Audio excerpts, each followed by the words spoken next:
सुरक्षा की guarantee.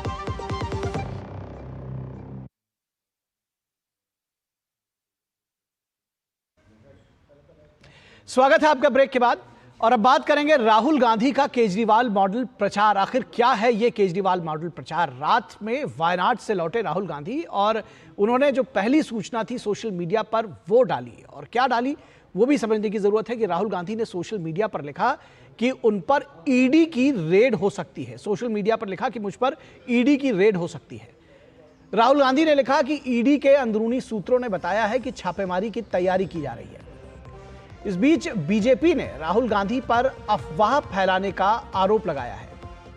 BJP का कहना है कि राहुल गांधी अफवाह फैला रहे हैं और एक फेक नैरेटिव गढ़ रहे हैं, ये बीजेपी की तरफ से आरोप लगाया गया। तो क्या राहुल गांधी भी केजरीवाल के नक्शे कदम पर चल निकले हैं? ये हम ऐसा इसलिए कह रहे हैं क्योंकि आपको याद होगा कि एक साल पहले से ही सीएम केजरीवाल सोशल मीडिया पर प्रचारित करते रहे थे कि उनकी गिरफ्तारी कभी भी हो सकती है, और बार बार वो ऐसा कहते रहे थे। अब आशंकाओं को लेकर केजरीवाल विधानसभा का विशेष सत्र भी बुला लेते थे, आपको अच्छी तरह से याद होगा। संजय राउत राहुल गांधी के आशंका को सही ठहराते हैं। वो कह रहे हैं कि राहुल गांधी जो कह रहे हैं, जो उनकी आशंका है वो सही है और इसे आवाज दबाने की कोशिश मानते हैं। संजय राउत कहते हैं कि ये आवाज को दबाने की कोशिश की जा रही है। जिस तरह से राहुल गांधी सरकार के खिलाफ आवाज उठा रहे हैं, उसके लिए ये उनकी आवाज दबाई जा रही है। वही अश्विनी वैष्णव ने आरोप लगाया है कि कांग्रेस झूठ की दुकान चला रही है। रेल मंत्री ने कहा है कि कांग्रेस कभी सेना को नीचा दिखाती है, तो कभी रेलवे को नीचा दिखाती है, कभी दूसरे जो एजेंसीज हैं उनको नीचा दिखाती है, और इस तरह के फेक नैरेटिव वाली अपमानजनक की राजनीति अब नहीं चलेगी। वही आरोप है कि कांग्रेस सोशल मीडिया ट्रोल सेना की मदद से झूठे बातें प्रचारित करती है, ये अश्विनी वैष्णव का कहना है। वहीं सुकांता मजूमदार बीजेपी के नेता, वो कहते हैं राहुल गांधी पहले से ही जमानत पर हैं। वो तो पहले से ही जमानत पर है और जमानत कैंसिल हो जाएगी तो जेल जाना पड़ेगा, उनकी जमानत रद्द होगी तो जेल जाना स्वाभाविक है। ये जो कोर्ट की वो प्रक्रिया है। और सुकांता मजूमदार का कहना है कि अगर वे भ्रष्टाचार उन्होंने नहीं किया है, फिर एजेंसी से घबराना किस बात का। राहुल गांधी के चक्रव्यूह का जवाब पूर्व मंत्री अनुराग ठाकुर ने दिया था। हेमंत बिस्वा शर्मा ने कहा कि पहले राहुल गांधी पत्रकारों से उनकी जाति पूछते थे और अब जब लोग उनकी जाति के बारे में पूछते हैं तो उन्हें परेशानी होती है। अगर जनगणना होगी तो राहुल गांधी को अपनी जाति बतानी पड़ेगी। बिना जाति बताए जातिगत जनगणना पूरी कैसे होगी? तो बीजेपी चारों तरफ से हमलावर है। दरअसल राहुल गांधी अपने ही बनाए चक्रव्यूह में खुद फंसे हैं, क्योंकि उन्होंने जातिगत जनगणना की बात कही और उसके बाद जो जाति का सवाल उठा उस पर उन्होंने कहा कि जाति क्यों पूछी जा रही है। सियासत में जाति को लेकर इनका प्रयोग कितना सफल होगा, ये लोग जो है वो उन्होंने चुनाव में इसको देखा है। तो राहुल गांधी का ट्वीट क्या रहा है, ये सबसे पहले देख लेते हैं। कांग्रेस नेता और लोकसभा में नेता प्रतिपक्ष राहुल गांधी ने एक्स पर पोस्ट कर क्या लिखा? उन्होंने लिखा कि जाहिर है 2 in 1 को मेरा चक्रव्यूह भाषण पसंद नहीं आया। ईडी के अंदरूनी सूत्रों ने मुझे बताया है कि छापेमारी की योजना बनाई जा रही है। चाय और बिस्किट के साथ बाहें फैलाकर इंतजार कर रहा हूं।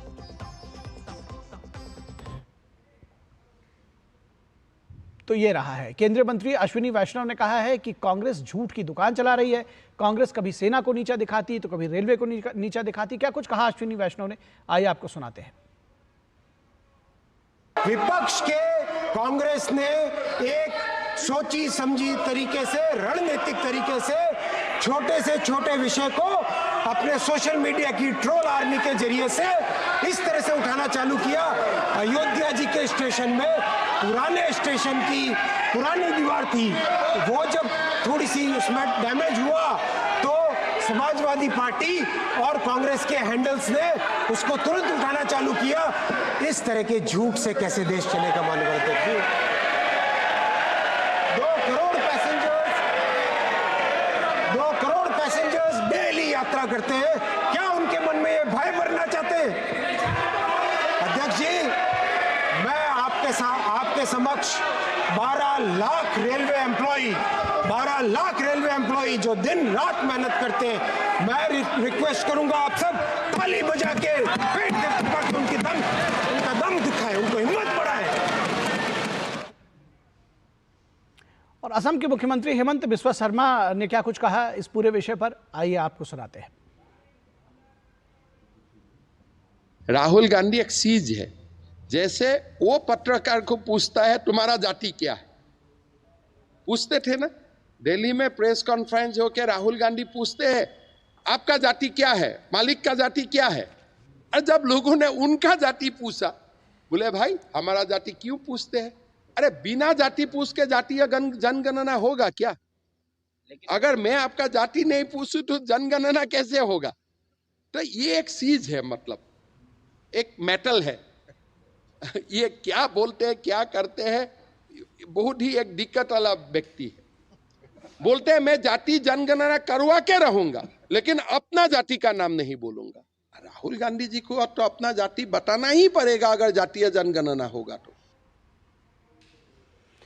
कहते हैं कि राहुल गांधी को अपनी जाति बतानी पड़ेगी अगर जातिगत जनगणना होगी। और इस पूरे विषय पर बातचीत करने के लिए हमारे साथ 3 खास मेहमान जुड़े हुए हैं, उनसे आपका परिचय करा दें। हमारे साथ अनिरुद्ध प्रताप सिंह जो कि बीजेपी के प्रवक्ता हैं जुड़े हुए हैं। अनिरुद्ध जी बहुत स्वागत है आपका। ज्योति कुमार सिंह जो कि कांग्रेस के प्रवक्ता है हमारे साथ जुड़े हैं। ज्योति जी बहुत स्वागत है। और विनोद मिश्रा हमारे कंसल्टिंग एडिटर वो भी हमारे साथ जुड़े हैं। विनोद जी आपका भी स्वागत है। और विनोद जी आपके साथ अगर शुरुआत करना चाहें, ये केजरीवाल मॉडल प्रचार की शुरुआत की है कांग्रेस ने कि 1 साल पहले से चिल्लाने लगो, उसके पहले से कहना शुरू कर दो जिस तरह से केजरीवाल ने किया था, कभी विधानसभा का सत्र बुला लो, क्योंकि एक नैरेटिव बताना है कि जो हमने दरअसल संसद में बोला था उसका विरोध करने के लिए सरकार जो अब सीबीआई और ईडी का प्रयोग करेगी। निखिल, मैं अगर आप ही की रिपोर्ट से आऊं तो आपने जो केजरीवाल मॉडल बताया है राहुल गांधी के इस बयान को और इस चिंता को, तो ये स्वाभाविक सी आप देखिए कि राहुल गांधी कल वायनाड में थे और राहुल गांधी वायनाड की जो त्रासदी है उसको आपने दिखाया है, कितनी भयानक त्रासदी है।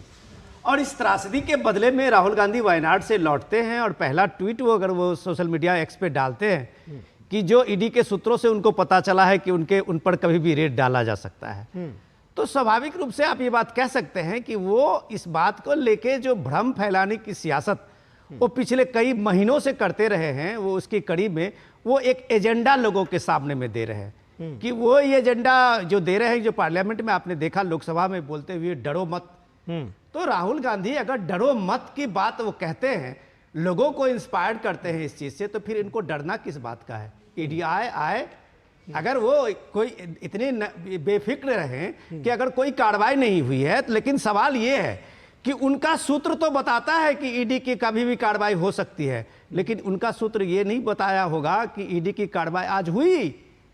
बाबू सिंह कुशवाहा 10,000 करोड़ रुपए का एनएचआरएम घोटाला आपको याद होगा जी, बसपा के राज में। और आज आप देखिए सपा के वो सांसद हैं अभी, आज उनकी लखनऊ में करोड़ों रुपए की प्रॉपर्टी जो है ईडी ने जब्त कर ली है। ये भ्रष्टाचार के खिलाफ नरेंद्र मोदी गवर्नमेंट की जो मुहिम है, वो मुहिम को किस तरह से मजबूती से, चाहे कोई भी भ्रष्टाचार का जो जीरो टॉलरेंस है, उस जीरो टॉलरेंस पे कार्रवाई हो रही है। इस कार्रवाई के विरोध में, इस कार्रवाई को लेके आप अगर नैरेटिव पहले से बनाना शुरू करेंगे तो शायद इस देश को आज ये बात पचने वाली नहीं है। ठीक है ज्योति जी, किस तरह से इसको देखना चाहिए कि क्या ये एक पहले से नई तरह की रणनीति गढ़ने की कोशिश कर दी है कि एक फेक नैरेटिव बनाओ, या केजरीवाल के मॉडल पर पहले से कहने लोगों, पहले से चिल्लाना शुरू कर दो ताकि अगर कभी कार्रवाई होती भी है तो कहा जाए जी हमने तो पहले ही कह दिया था? इसमें तो कर नहीं तो डर कैसा? बात ये हो रही है। तो डर कौन रहा? डर कौन रहा? डर तो भारतीय जनता पार्टी रही है। उनको तो पता है कि राहुल गांधी क्या कर रहे हैं, उनको पता है कि राहुल गांधी 140 करोड़ जनता की कैसे उनके बारे में सोच रहे हैं रात दिन। उनको तो डर है कि इनको एक्सपोज कर रहे हैं पार्लियामेंट से लेकर रोड तक। आपने, विनोद जी ने भी बताया कि वायनाड गए, तो क्यों नहीं प्रधानमंत्री चले गए? क्यों नहीं प्रधानमंत्री चले गए और आके कुछ बोलते? राहुल गांधी जब वहां थे तो राहुल गांधी ने बोला कि this is not the time to do politics. I will not talk anything about politics. I will only talk about these people जो सफरर हैं, जो इससे आहत हुए हैं। उन्होंने अपने स्टेटमेंट में बोला और आपके चैनल पर भी मैंने देखा जी। जहां तक बात करते हैं, ईडी की बात करते हैं, तो उन्होंने क्या कहा कि मैं जाति जनगणना की बात करता हूं और ये प्लान करते हैं कि मुझे ईडी से घर भेजकर मुझे चुप करा देंगे। मैं लोगों के हक की बात करता हूं ये मुझे ईडी से भेजकर, सीबीआई भेजकर चुप कराने की बात करते हैं। आपने नाम लिया, दिखाया, आपने स्टोरी में दिखाया, वैष्णव जी का आपने दिखाया, और वो बोल रहे हैं कि कांग्रेस पार्टी एक फेक चलाती है। वैष्णव जी, आप जरूर बन गए हैं रेल मंत्री, लेकिन आपको शायद उन लोगों की बात याद नहीं है कि जब दो लाल बहादुर शास्त्री और इनके ही अलायंस के पार्टनर नीतीश कुमार जी ने रेल हादसे पर इस्तीफा दे दिया था। अगर आपसे इस्तीफा मांगा जाता है तो आप इस तरह की अनर्गल बातें करके लोगों को भड़का रहे हैं। और मैं तो नीतीश कुमार जी से पूछता हूं कि जब आपने रेल हादसे पर इस्तीफा दिया था तो क्या आप अपने अलायंस पार्टनर के रेल मंत्री से इस्तीफा मांगेंगे? और इनका इतिहास 2 सालों में हर महीने 3 डिरेलमेंट हो रहे हैं। पैसेंजर सेफ्टी के नाम पर झूठ बोले जा रहे हैं। 7 जुलाई से 2021 में रेल मंत्री बनेंगे और पिछले चलिए, आप अगर रेल के आंकड़ों की बात करेंगे, नहीं तो आंकड़ा तो मैं भी पेश करूंगा। फिर देखिए 68% 10 वर्षों में। चलिए कह लीजिए, ठीक है। अब पिछले 3 सालों में हर महीने 2 पैसेंजर ट्रेन, एक मालगाड़ी डिरेल हो रही है। 7 जुलाई 2021 से 17 जून 2024 तक 131 ट्रेन दुर्घटना हुई। लेकिन मैं अप्रिशिएट करूंगा पैसेंजर ट्रेन बिल्कुल डिरेल हुए, 28 मालगाड़ी। ठीक है ज्योति जी, कितने लोग मर गए? ज्योति जी मैं अप्रिशिएट करूंगा। ज्योति जी बोलते हैं छोटी मोटी, नहीं, शर्म आनी चाहिए। नहीं, किसी ने रेल मंत्री, आपको शर्म आनी चाहिए। और आप 21 लोगों की हत्या मर जाते हैं दुर्घटना में, और आप कहते हैं कि वो छोटी मोटी घटना है। अच्छा, आप और आपके ऊपर तो क्रिमिनल चार्जेस लगने चाहिए कि आप इस तरह की बात करते हैं। ठीक है, जो कवच के नाम पर आप लोगों को ट्रेन पर बैठाते हैं और डिरेल होता है और आप पर ध्यान नहीं देते हैं। अब बात तो सुनिए, जब मौत हो जाती है तो आप कहते हैं कि छोटी मोटी घटना है। अरे वन वे ट्रैफिक मत बनाइए, आपको इस तरह की भाषा ठीक है संसद में बोलने की। ज्योति जी वन वे ट्रैफिक मत बनाइए। मैं जो कह रहा हूं कि क्या जिस तरह से आपने इतने जोर से बोलकर 2014 के बाद का आपने बताया है, क्या उससे पहले के आंकड़े आप देंगे? 68% रेल दुर्घटनाओं में कमी आई है।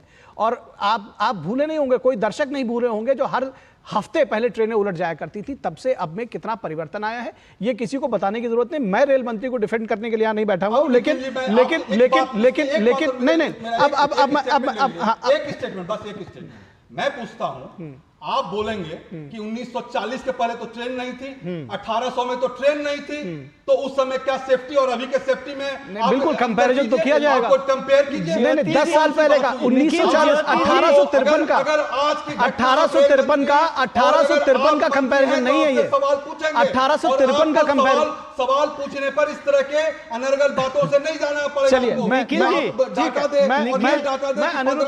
ज्योति जी और कुछ कर रहे हैं या नहीं कर रहे हैं, आपके डिबेट को डिरेल कर रहे हैं। एग्जैक्टली, वो ये बात मेरी बात सुनिए, मैं एक बात यही एग्जैक्टली मैं कहना चाह रहा था। मैं एग्जैक्टली ये कहना चाह रहा था कि आज रेल मंत्रालय की जो रेल की दुर्घटनाएं, उस पर हम चर्चा करने के लिए नहीं आए हैं। लेकिन उसके बावजूद जो आपने आंकड़े बयान दिखाया, रेल मंत्री का बयान, अब सुन तो लीजिए, मैं इस देश का अपोजिशन पार्टी हूं और मेरा काम है कि दूरदर्शन का भी जो चौथा स्तंभ है, तो विपक्ष के भी वही काम है कि जनता को गुमराह नहीं होने दें सरकार के माध्यम से।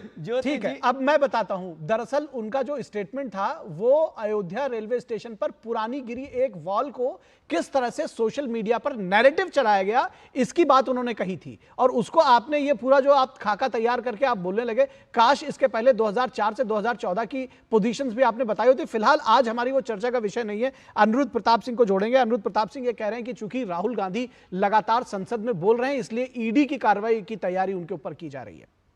निखिल जी, सबसे पहले तो ये कि ज्योति जी जो लिख के आए हैं, हमें लगता है रेल का ही लिख के आए, वही बोलेंगे। बात यह है कि राहुल गांधी जी एक विक्टिम कार्ड, कि उनको ये लगता है कि फेक नैरेटिव, झूठा नैरेटिव कुछ ना कुछ गढ़ेंगे, उसके बाद आएंगे, देखो जी हमने ऐसा किया, हमको तो ये किया जा रहा है, हमको तो उठा के जेल में भेजा जाएगा, हमको उठा के यहाँ किया जाएगा, ताकि लोग, ये फेक नैरेटिव हमेशा नहीं चलता है। उनको लगता है कि हम कुछ करेंगे नहीं, केवल एक झूठ बोलेंगे। जब जाति की जनगणना की बात वो करेंगे, लेकिन अपनी खुद की जाति नहीं बता पाएंगे। हो सकता है कि नेशनल हेराल्ड केस में उन जमानत पे चल रहे हैं, कुछ उनके पास ऐसा हुआ होगा, उनको लग रहा होगा कि उनके पास कहीं ना कहीं कुछ ऐसा संशय उनको लग रहा होगा कि कहीं ना कहीं जेल जाना पड़े। ये बात करते हैं कि ईडी और सीबीआई, एनआईए, ये सारे जितनी भी जांच एजेंसियां हैं ये काम ऐसा कर रही हैं कि सरकार के पहले के जमाने में हाई कोर्ट ने इन पर कमेंट किया था, तोता बोला था। लेकिन आज चाहे अरविंद केजरीवाल हो, चाहे उनकी पार्टी जितने भी लोग हैं, कोई भी व्यक्ति जमानत भले कहीं ना कहीं मिल जाती है, लेकिन केस वो प्रूफ नहीं कर पाते हैं कि फेक केस इन पे लगा हुआ। वैसे Rahul Gandhi ji national Herald case में इतने दिन से जमानत पे हैं, अपने कोई प्रूफ नहीं कर पा रहे हैं कि केस गलत है या सही गलत है।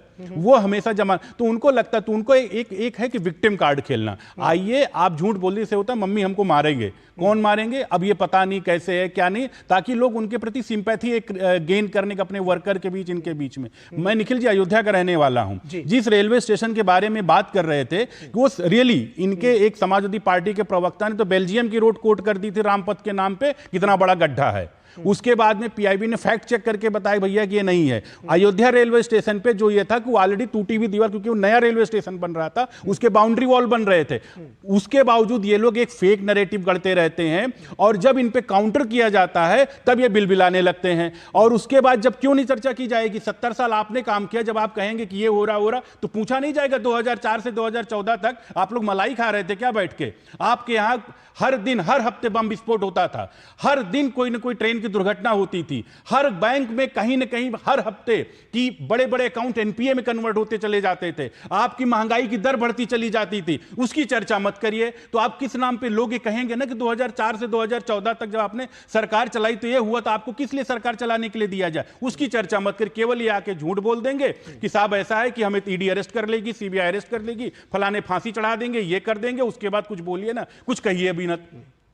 ठीक है विनोद जी, आपको लगता है कि जो सियासत का ले लेना चाहिए? जी मैं नहीं बिल्कुल, आप दरअसल आपने जो कहा उसका जवाब उन्होंने दिया। मैं एक बार फिर विनोद जी के पास आऊंगा, चलिए आप दे दीजिए, आप बोलना चाहते हैं बोल दीजिए। ठीक है, कांग्रेस भारतीय जनता पार्टी के प्रवक्ता की इस बात पर मैं कहता हूं, जब मैं कहते हैं कि अपोजिशन पार्टी गुमराह नहीं करने देगी, तो क्यों कहती है? वो इसलिए कहती है कि देखिए ईडी सीबीआई एजेंसी इनके अंडर में है। जब अपोजिशन की पार्टियां बोलती है कि आप यहां ये बातें हुई है, आप उस पर क्यों नहीं ईडी सीबीआई भेजते हो, तो क्यों नहीं भेजते हो आप चाहे इलेक्टोरल अभी थोड़ी देर पहले अभी सुप्रीम कोर्ट में, आपको टोका नहीं, प्लीज टोका नहीं, आप फिर बोलना। अभी इलेक्टोरल बॉन्ड पर बहस हो रही थी, कोर्ट नंबर 1 में बहस हो रही थी, कि उसमें बताया जा रहा था कि मैं मिस्टर भूषण का आर्गुमेंट सुन रहा था, इट वाज सो रेलिवेंट। वो बता रहे थे कि बताएं आप कि इस देश में जब कंपनियां बोलती हैं कि मेरे ऊपर कुछ जानलेवा जो बचाने की जो दवाइयां हैं उस पर सरकार जो है उस पर चार्जेस लगा रही थी, जब उस पर चार्जेस लगा रही थी और जब मुझसे सरकार का कोई आदमी पैसा मांगता था, जब मैं पैसा दिया तो उसमें क्या किया, जब पैसा दे दिए तो फिर सब ठीक हो गया, फिर वो कोई चार्ज ले, तो उस पर जब ओपोजिशन बोलती है कि आप ईडी सीबीआई वहां भेजे, प्रधानमंत्री खुद बोले अंबानी और सुन लीजिए अंबानी और अदानी पर बोला कि ट्रक भर के पैसा अपोजिशन को जा रहा है, तो क्यों नहीं प्रधानमंत्री ने ईडी सीबीआई भेजा, क्यों नहीं भेजा? मैं पूछता हूं। ठीक है, जवाब ले लेते हैं। सारे केसेस जहां एजेंसी आपकी है, अपोजिशन जहां पर आप दूसरों को तो मौका दीजिए। मैं ये कह रहा हूं ये ट्रक भर के पैसे वाली जो बात है इसमें भी फेक नैरेटिव है, लेकिन मैं फिर उस पर नहीं जाऊंगा, मैं अनिरुद्ध प्रताप सिंह के पास जाऊंगा। जी निखिल जी, ये बार बार बोल रहे हैं कि ये ईडी सीबीआई ये तोता ये सारी चीजें इनके जमाने में था, लेकिन आज इनके इंडी अलायंस के इतने पार्टनर इनके जेल में बैठे हुए हैं। सुप्रीम कोर्ट, हाई कोर्ट या डिस्ट्रिक्ट कोर्ट, किसी कोर्ट ने ये कहा हो कि आपके ऊपर जो चार्ज फ्रेम हुए हैं पॉलिटिकल वेंडेटा से फ्रेम हुए हैं, कहीं पे ऐसा कुछ नहीं। लेकिन कहीं कुछ नहीं, जमानत किसी न किसी रूप से, कोई चुनाव लड़ने के लिए किसी न किसी रूप से इनको सबको मिल जाता है, लेकिन कहीं पे ये कमेंट नहीं। लेकिन जब हाई कोर्ट, सुन लीजिए भेजे तो आप वहां क्यों नहीं भेजते? ठीक है ज्योति जी, आप क्यों नहीं भेजते? जब आप एविडेंस लाएंगे नहीं तो कोर्ट में हम कैसे जाएंगे? एविडेंस अगर एविडेंस खुद से लाएंगे तो कल डकैती का केस आप लगा देंगे, चोरी का केस लगा देंगे, तो एजेंसी आपके पास है। कोई कैसे लगा देगा? अगर चोरी केस लगा देगा तो कोर्ट में केस हो जाएगी, फर्जी एफआईआर केस हो जाएगी।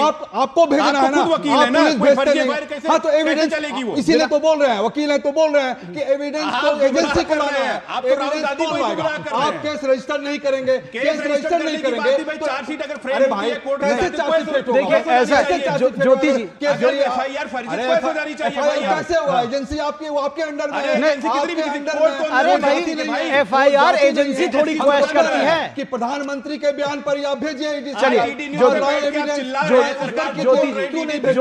ज्योति सुनिए, आप शांत हो जाइए, शांत, ठीक है। ज्योति जी अदालतों पर भरोसा रखिए, और जो आपने कहा एफआईआर कर देते हैं, एफआईआर क्वेश अदालत करती है, तो इस तरह से गुमराह कम से कम न करिए। अदालतें क्वेश करती हैं झूठे मामले में, इस तरह से नहीं कि किसी को कोई कहीं भी टांग दे। फिलहाल मैं एक बात नहीं, तो अब आप यही तो कह रहे हैं कि किसी को कोई कहीं भी आपने यही कहा, आपने अभी कहीं कहा जब किसी पर चार्ज लगाती है, ठीक है, आप वहां एविडेंस के लिए अपने एजेंसियों को क्यों नहीं भेजते हैं? नहीं, कि तो ठीक है, वहां पर जांच करें। ठीक है, आप अदालत चले जाइए, आप अदालत चले जाइए, क्यों नहीं? आप अदालत चले जाइए। काम है पुलिस का काम, जांच एजेंसी जाती नहीं तो कर है, सकता। अरे हम आपके घर में आएंगे, ठीक है, अगर हम अब आपके घर आएंगे, तो आप हम पर दूसरा चलिए, चार्ज नहीं लगाएंगे। इस तरह से तो ये बात को आप देखिए, समझिए। ज्योति जी इस तरह से मत करिए कि बाकियों को किसी को मौका ही न दीजिए। मैं विनोद जी के पास जा रहा हूं। विनोद जी, आपको लगता है कि जो इस तरह के नैरेटिव की बात हो रही है, दरअसल भ्रष्टाचार के खिलाफ जो भी कार्रवाई चल रही है, उसके खिलाफ ये सब ट्वीट इसलिए किए जा रहे हैं कि ताकि उनको डिरेल किया जा सके, पहले से बताया जा सके कि देखिए जी, हम तो कह ही रहे थे हमारे खिलाफ कार्रवाई होगी। लेकिन देखिए, ये सबसे बड़ी बात ये है कि मैं आपको ज्योति जी थोड़ा सा सुन ले, हम लोगों ने बहुत धैर्य के साथ उनको सुना है। जो भारत जोड़ो यात्रा से ही आप देख लीजिए कि भारत जोड़ो यात्रा के बारे में अगर राहुल गांधी से पूछा गया था प्रेस कॉन्फ्रेंस में, तो उन्होंने कहा कि मेन स्ट्रीम मीडिया हमारी खबर को और हमारी बातों को इतनी तवज्जो नहीं देती है, इसलिए हमने ये भारत जोड़ो न्याय यात्रा की है। अब ये भारत जोड़ो न्याय यात्रा के बाद जो उन्होंने एक ट्रेंड बनाया सोशल मीडिया के कैंपेनिंग का, जो आपने इलेक्शन में देखा, संविधान खतरे में है, लोकतंत्र खतरे में है, आरक्षण खतरे में पड़ जाएगा, भला भला वो सारी चीजें फैलाते रहे। कितना उसका प्रभाव पड़ा नहीं पड़ा ये बताने की जरूरत नहीं है। सवाल ये है कि राहुल गांधी जिस चक्रव्यूह की बात करते हुए अपने लोकसभा के प्रतिपक्ष के नेता के रूप में, एक जिम्मेदारी के रूप में उन्होंने बात शुरू की थी, और लोकसभा में जिस बात को लेके उन्होंने पॉइंट आउट किया था, उसी बात का तो अनुराग ठाकुर ने जवाब दिया था। तो अगर अनुराग ठाकुर के बात से अगर वो इतना तिलमिलाए हुए हैं, तो क्या ये सीधा सवाल है, क्या इस देश में गांधी परिवार क्या प्रिविलेज्ड हैं? क्या उनको एक सेंस जो उनका ये बना हुआ है कि हम हैं और हमारे छोड़ के और कोई नहीं है?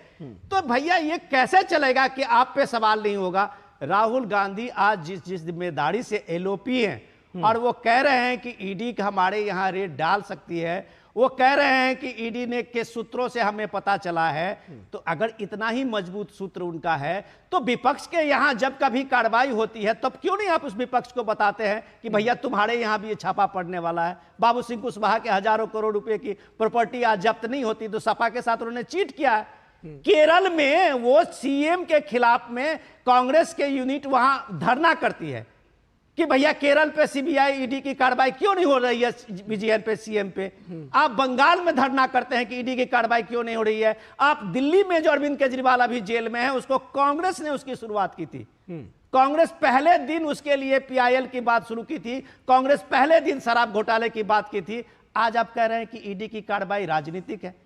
ये कैसे चलेगा? इस बात को लेकर समझने की जरूरत है। जो बात अभी मंत्री अश्विनी वैष्णव कह रहे थे कि आप झूठ की दुकान चला रहे हैं, उस झूठ की दुकान की बात में दम है। सिर्फ सोशल मीडिया पे कैंपेनिंग और सोशल मीडिया के ट्रोलिंग के लिए आप अगर देश को इस तरह से भरमाएंगे, भ्रम में फैलाएंगे, तो शायद देश का नुकसान होगा। आपको क्या मिलेगा ये मुझे नहीं पता। ठीक है, मैं चूंकि समय समाप्त हो चुका है, इसलिए मैं चाहता हूं कि बीजेपी और कांग्रेस के पास जाऊं। आपसे विनम्र निवेदन है कि 30-30 सेकंड में अपना जवाब दीजिएगा।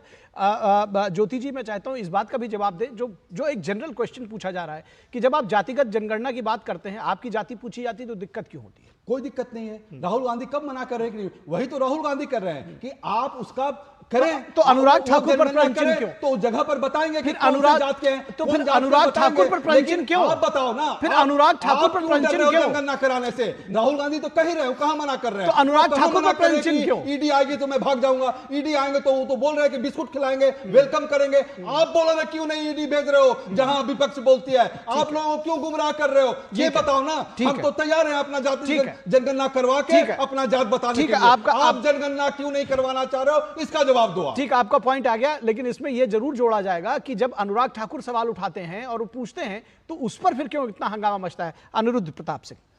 देखिए, राहुल गांधी जी का जो फेक नैरेटिव है वो धीरे धीरे एक्सपोज होता चला जा रहा है पब्लिक के बीच में, और उनके अंदर डर पैदा होता चला जा रहा है, क्योंकि जो झूठ की दुकान ज्यादा दिन चलती नहीं है और जाति अपनी बता नहीं पा रहे हैं। अनुराग ठाकुर जी ने कभी उनका नाम लेके कहा ही नहीं, पता नहीं क्यों उड़ता तीर उन्हीं को उन्होंने ले लिया। भाई 543 सांसद उसमें थे, वही अकेले थे, तो जाहिर सी बात कहीं ना कहीं कुछ ना लोचा तो होगा ही, तभी उतना वो डर रहे हैं। और उसके बाद में बार बार कभी ये ट्वीट कभी वो ट्वीट। उनका प्रॉब्लम क्या है कि वो एक विक्टिम कार्ड, एक फेक नैरेटिव, एक विक्टिम कार्ड, वो उनको लग रहा बस यही चलता जा, लेकिन सच ये है कि वो एक्सपोज होते चले जा रहे हैं और खुद वो डरते चले जा रहे हैं। उनके बॉडी लैंग्वेज बता रही है वो डर रहे हैं।